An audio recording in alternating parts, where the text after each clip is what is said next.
Сәлем қыздар, комбинезонымыздың екінші бөлімін жалғастырамыз. Енді кезекте капюшон тоқимыз. Спицимызда 36 жіп бар. Капюшоны толығымен 60 жіп болу керек. Сол 60 жіп болғанша мына жерден иығынан жіп қосып отырамыз.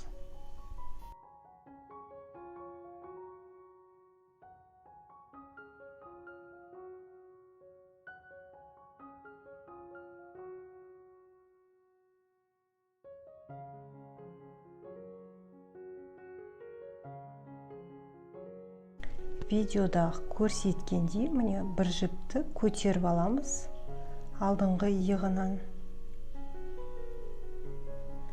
Арқасымен алдын мойны тесік болып қалмас үшін мына бір жіп тоқимыз және мына жерден бір жіп көтереміз.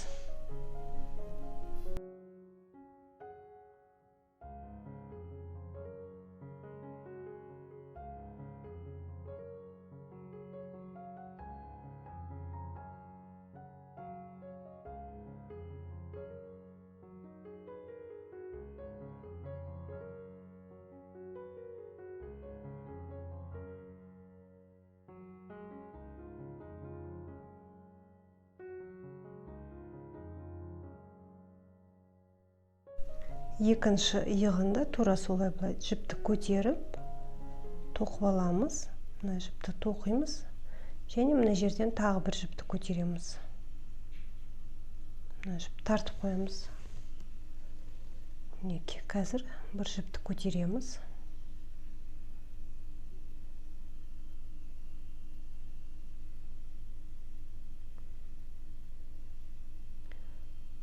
Бұл толығымен екі иығын біріктіріп алдық, арқасымен алдын дейін. Енді осыны толығымен оң қылып тоқимыз. Сонда оң жағынан ғана қосып отырамыз, теріс жағынан жіп қоспаймыз.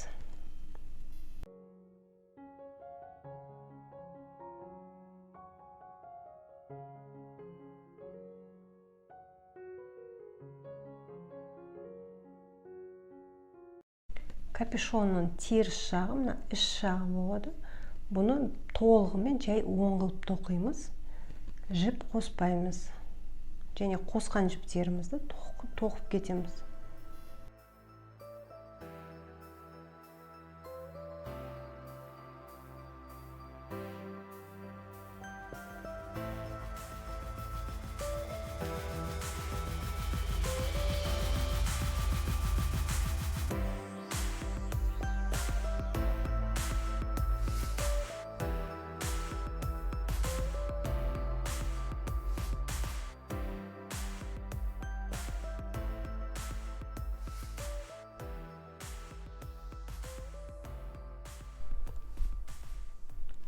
Видеода көрсеткендей бір жіп қосып аламыз.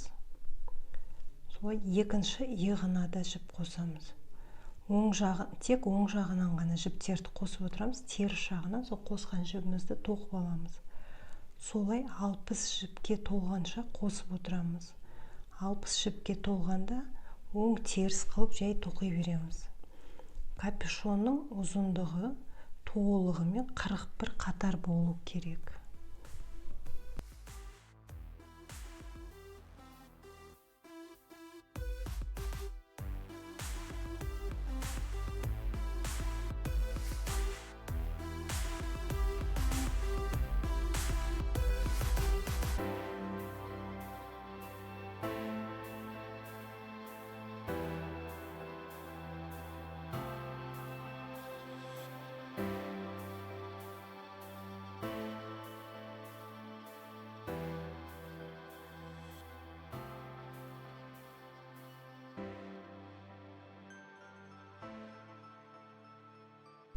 Капюшонын 41 қатар тоқып алдым.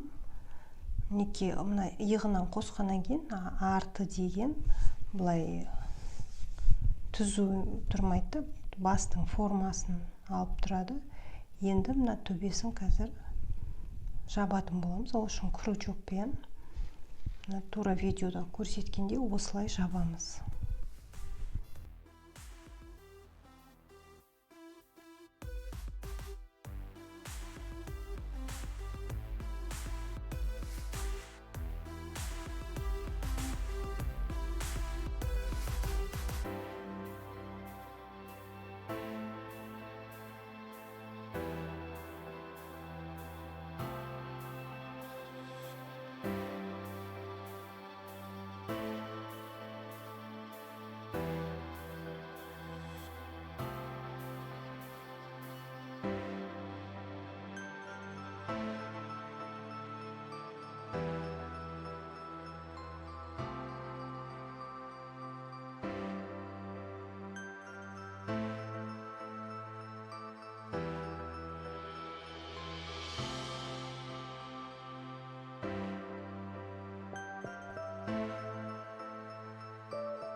Осы әдіспен жапқаның бір жақсы, мына тігіс үстінде сыртында қалады да, баланың басына тігіс батпайды.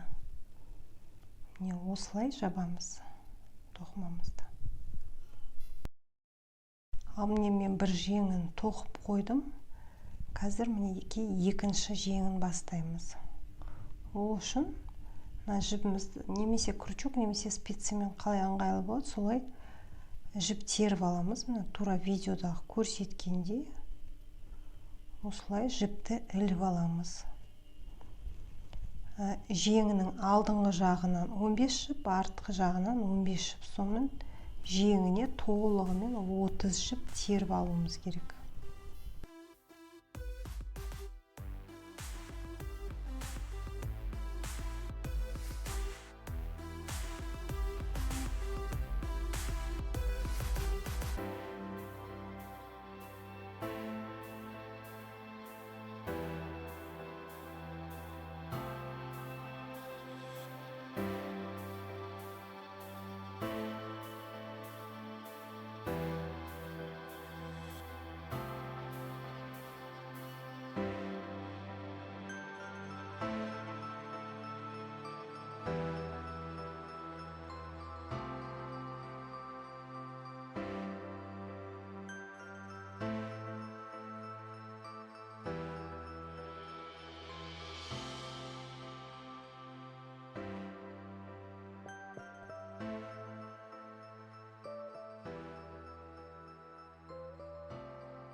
Міне жеңінің арт жағынан 15 жіп іліп алдым.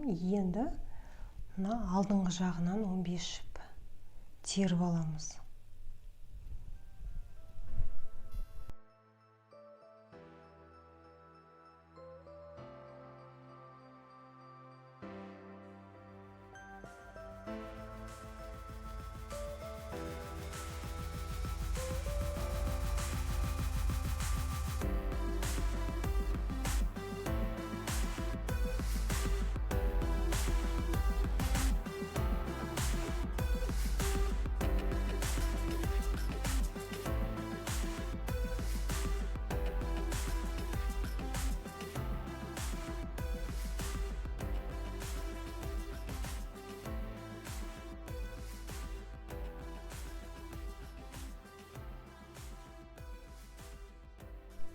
Міне толығымен 30 жіп теріп алдық. Артық жіптеріне қосқан жіптеріміз тартып қоямыз. Міне жеңін енді теріс қылып тоқып бастаймыз. Бірінші қатарымыз терістен бастаймыз. Солай оң теріс деп кезек-кезекпен 29 қатар тоқимыз.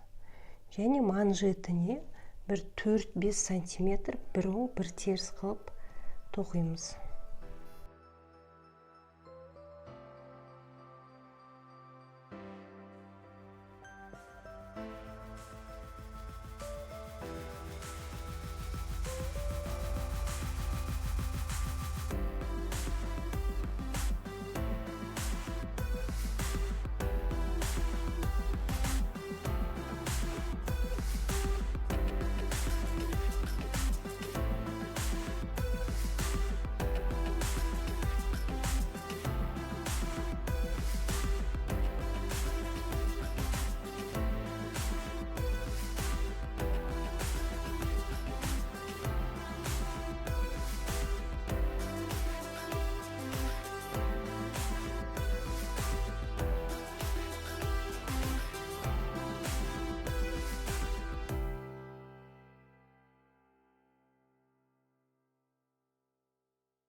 Мен 29 қатарымыз тоқып алдық.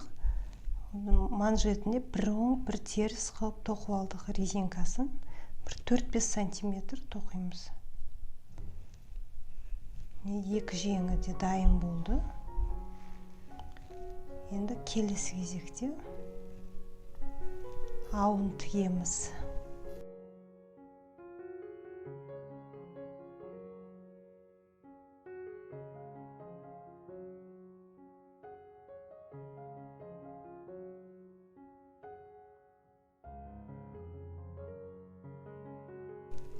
барлық түйме салатын орнын түзулеп аламыз.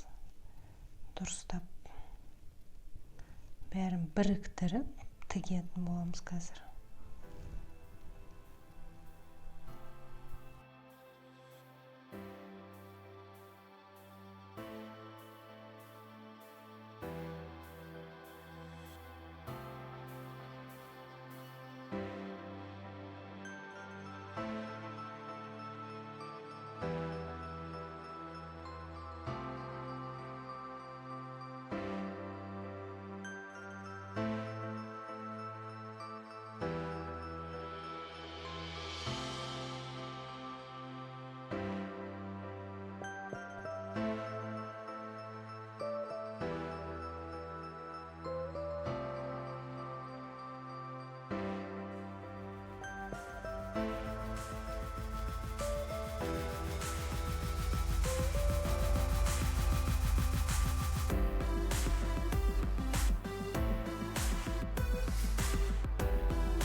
Ауын толығымен тігіп алдық. Артық жіптеріміздің бәрін тығып тастаймыз. Енді келесі кезекте қазір құлағын тігеміз. Міне құлағын мен алдын ала тоқып алдым. Құлағын 2 жіпті біріктіріп 17 жіп теріп аламыз да, содан 17 жіпімізді 11 сантиметрдей тоқимыз. Міне қазір құлағын тігеміз. Тура видеода көрсеткендей осылай екіге бүктеп біріктіріп тігеміз.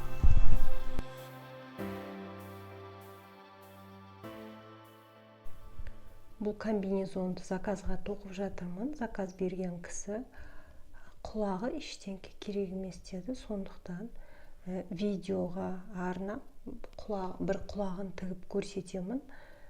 Сондықтан өздеріңізге қажет болса, тура осылай қылып екінші құлағынды тігуге болады. Және де помпон қойса да болады, немесе қоянның құлағын тоқып қоюға да болады.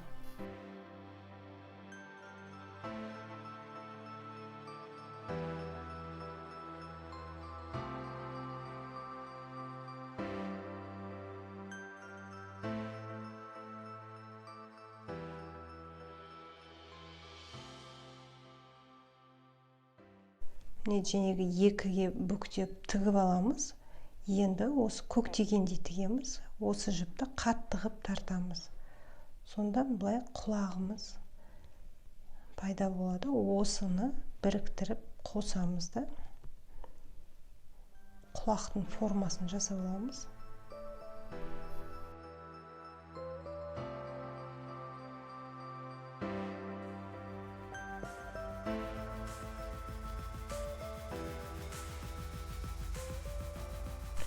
Құлақтың формасын жасап алдық. Енді мына жерде тесіктер қалмау керек, тесік болып көрініп тұрмау керек. Сондықтан арасын тігіп жібереміз.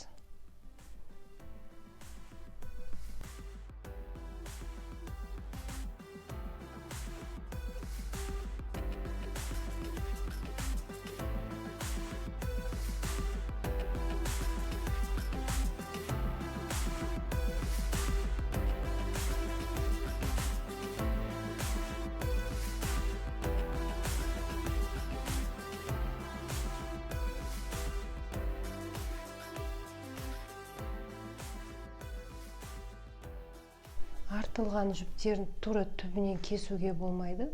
Өткен сөгітіліп кетуі мүмкін. Сондықтан ішіне өткізіп жібереміз. Жуғаннан кейін өзі сол жерде түйінделіп қалады, сөгіліп кетпейтіндей қылып. Артық жібімізді кесеміз.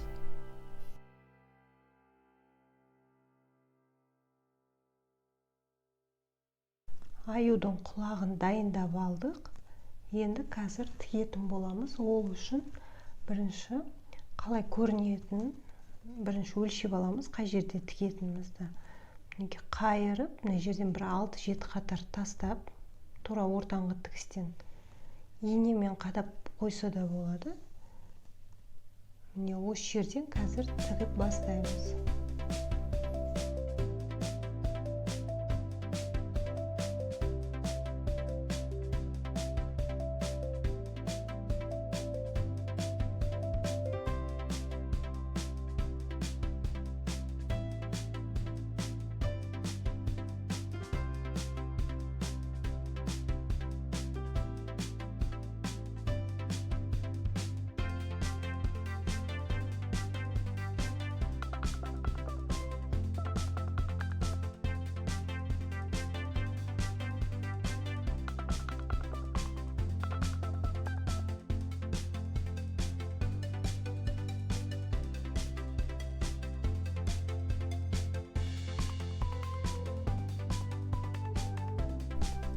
Видеода көрсеткендей тура осылай тігесіз.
Құлағының екінші шетін тігу үшін ортасынан бір 3-4 қатар тағы тастап кету керек. Сонда құлақ ортасы былай ашық, әдемі болып түсу үшін.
Құлағын толығымен тігіп алдық. Неке әдемі болып шықты. Артық ештеңке жоқ. қатты тігілді, салбырап түсіп қалмайтындай кішкене тартып тігу керек. Мінекей жан-жағына әдемі болып тұр. Мына жіпті, ұзын жіпті түбінен кесіп тастамаймыз, алдыңғыдай тура құлақтың ішіне өткізіп жібереміз. Келесі құлақты да осылай тура бір қанша қатар қалдырыңыздар, тура солай есептеп, инемен қадап, екеуі симметричный болатындай тура тігу керек. Мен сабақтарым ұнаватса, лайк пен подпискаларыңызды аямаңыздар. Мінекей комбинезонымыз дайын болды. Түсінбеген жерлеріңіз болса, сұрақтарыңыз болса, комментарияға жазып кетсеңіздер болады.